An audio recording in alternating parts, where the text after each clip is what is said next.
parts of the Carolina coast are already underwater. Some towns just picked up more rain in a single day than they'd normally see across 2 full months of summer.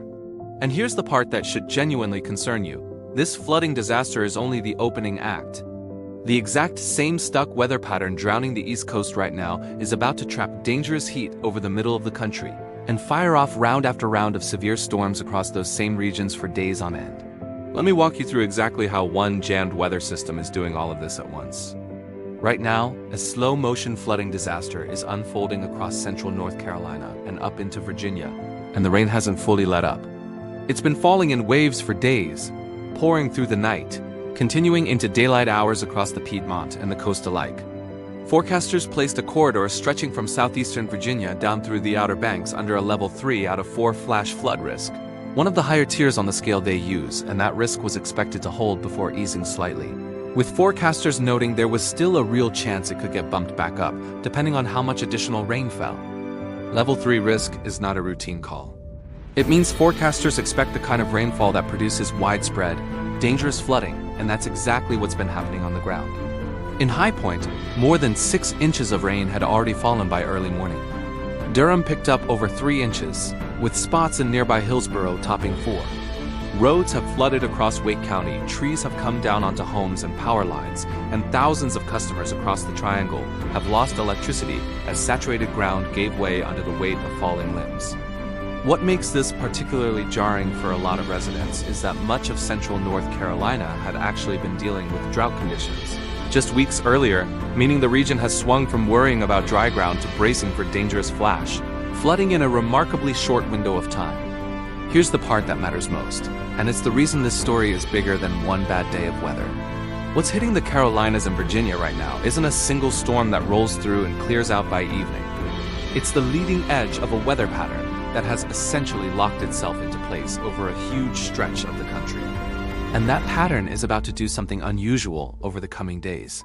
Today it's drowning the Carolinas. In the very near future, that same pattern is going to trap a dangerous dome of heat over the middle of the country and set off wave after wave of severe storms across those same general regions. Before we get to what comes next, it helps to understand exactly what's happening right now, because emergency officials are actively telling people in low-lying areas to stay off flooded roads and move to higher ground. It helps to understand what these flood risk levels actually mean, because forecasters don't hand out a level 3 warning casually. That tier is reserved for days when meteorologists expect numerous flash floods, the kind that overwhelm creeks and storm drains and turn low spots into standing water fast enough to trap people in their cars or homes. When that level of risk gets placed over a corridor stretching from the Virginia coast down through the Outer Banks, forecasters are telling you in advance that they expect a widespread, genuinely dangerous event, not some isolated, easily avoided problem. That was the call made earlier this week, and the rain has verified almost exactly what was predicted. There's also a strange twist buried in this story that catches a lot of people off guard, because much of the moisture driving this flooding didn't originate anywhere near the Carolinas. It traces back to a tropical storm that made landfall hundreds of miles away near the Gulf Coast. Tropical storm Bertha came ashore near New Orleans earlier this week as a weak, disorganized system with winds only around 45 miles per hour, then drifted back over open water before pushing toward a second landfall near the Texas coast. By any measure of wind speed, Bertha has stayed a weak storm the entire time, and it was never expected to strengthen into a hurricane. But here's the thing about a storm like that.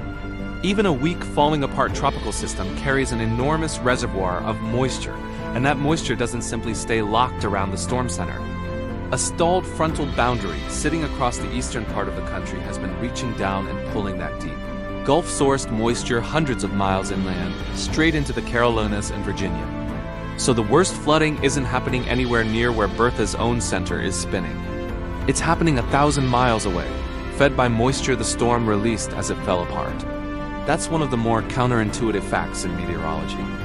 A weak, disorganized tropical storm can sometimes end up more dangerous for people far inland than a stronger, tighter hurricane would have been, precisely because its moisture gets spread out across half the country instead of staying wrapped tightly around one coastal landfall point. Forecasters even pointed out this exact connection this week, noting that while Bertha itself sat well to the west of North Carolina, The storm was actively helping funnel deep tropical moisture straight into the Carolinas, even from that distance. It's a good reminder that a storm's own forecast track on a map doesn't always tell you where its real impacts are going to land. To understand why any of this is happening at all, you have to look up at the jet stream, because the jet stream is the engine driving this entire stretch of weather. Under normal conditions, the jet stream moves storm systems along at a fairly steady pace, and a heavy rain event passes through an area in a matter of hours before sliding off to the east. Right now, though, the jet stream has buckled into a large, slow-moving wave, and the fronts and storm systems riding inside that wave have essentially stalled in place. There's a stalled frontal boundary draped across the eastern part of the country, and it's acting almost like a fixed line that keeps generating storm after storm along the exact same path. Meteorologists call this training, where individual storms form and then move parallel to the boundary, crossing over the same towns again and again, like train cars rolling down the same track. Training is one of the most efficient ways the atmosphere produces extreme rainfall totals, because the total accumulation at any single spot isn't just one storm's worth of rain, it's hours of storms stacked directly on top of each other in sequence. It's genuinely the difference between a normal summer downpour that soaks a town for 20 minutes and moves on, and a flash flood emergency that keeps dropping water on the same handful of neighborhoods for hour after hour without any real break in between. This stalled pattern isn't brand new either, which is part of why the ground was primed to flood so quickly once the heaviest rain arrived. The same broad dip in the jet stream, sitting over the middle and eastern parts of the country, has already produced rounds of severe weather and serious flooding across the same general region in the days leading up to this latest event, meaning the soil across parts of the Carolinas and Virginia was already saturated before this newest round of rain even began falling. That's a big part of why relatively modest rainfall totals are producing outsized flooding impacts. The ground simply has nowhere left to send the water. There's also a genuinely alarming layer to this story tied to where some of the heaviest rain is falling in the mountains. Areas in and around the Blue Ridge and the wider southern Appalachians have been picking up meaningful rainfall on top of ground that is still not fully healed from Hurricane Helene's catastrophic flooding back in 2024, when entire river valleys were reshaped, roads were wiped out, and hillsides across western North Carolina were left severely destabilized.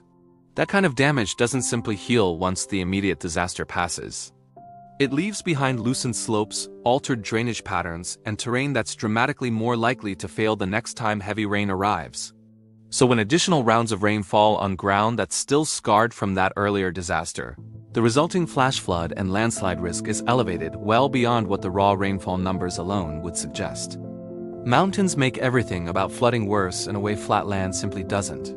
Because rain falling across a slope doesn't soak in evenly. It funnels downhill into narrow valleys and stream beds, gathering speed and volume as it goes. A stream that looks like a gentle trickle in the morning can turn into a wall of water by afternoon. Add in leftover debris, downed trees, and soil that was already loosened by the earlier disaster, and you get exactly the kind of fast-moving, destructive flooding that has proven so deadly in these same mountains before. Communities across western North Carolina know exactly what that looks like from painful recent experience, which is why forecasters have been especially insistent about people in those zones turning around, rather than attempting to drive through any flooded road. Now step back for a second, because this is the idea that ties this entire week together. What's flooding the Carolinas and Virginia right now is not some standalone, isolated weather event. It's one output of a single stuck weather pattern. And that same pattern is about to produce a completely different kind of disaster in a completely different part of the country. The same jammed configuration holding a front in place over the southeast is also building a large dome of high pressure over the middle of the nation, setting up a corridor for severe storms that will keep firing along its edge for days.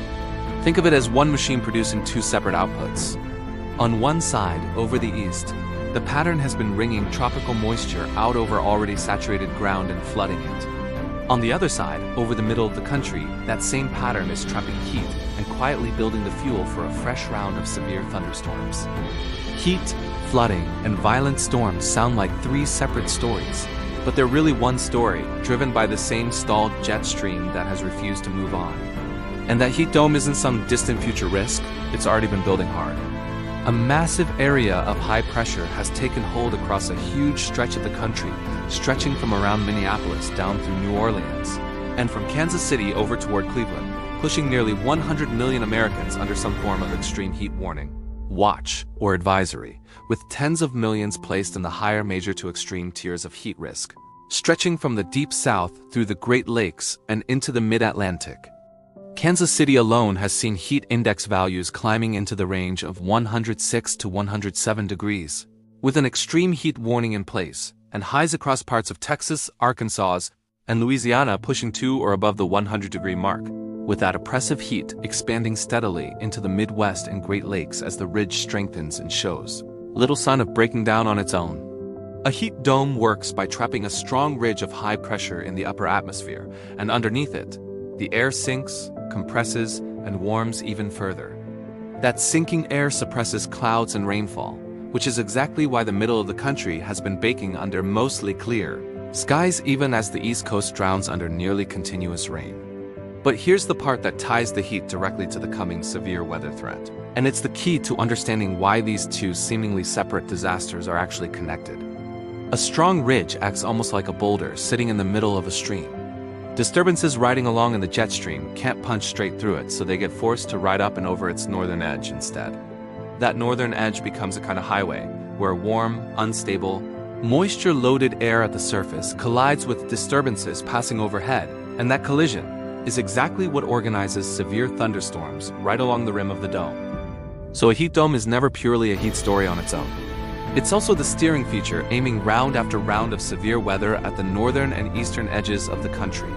Emergency crews in some of the hardest hit areas are already dealing with exactly this kind of layered exhaustion, still clearing debris and restoring power from earlier rounds of severe weather, even as fresh warnings go out for the next system moving in behind it, stretching already thin resources even further and slowing down recovery efforts across the board.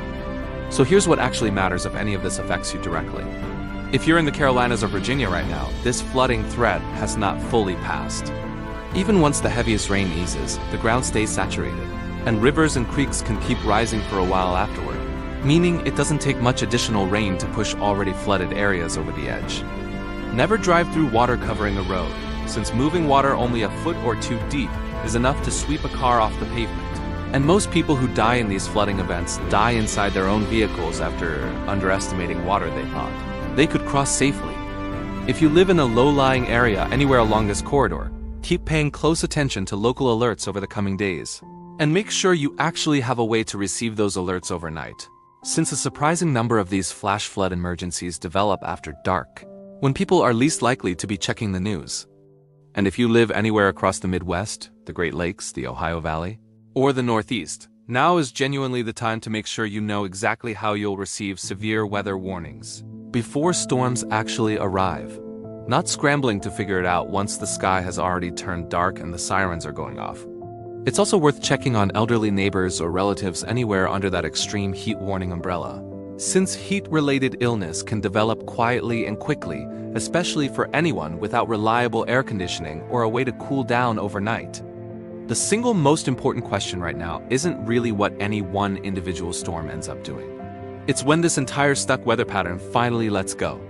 And until it does, the same regions across this country are going to keep absorbing hit after hit from a weather system that, for now, simply refuses to move on. If you want real, sourced updates as this pattern continues to develop, subscribe and turn on notifications because I'll keep tracking exactly where this goes next.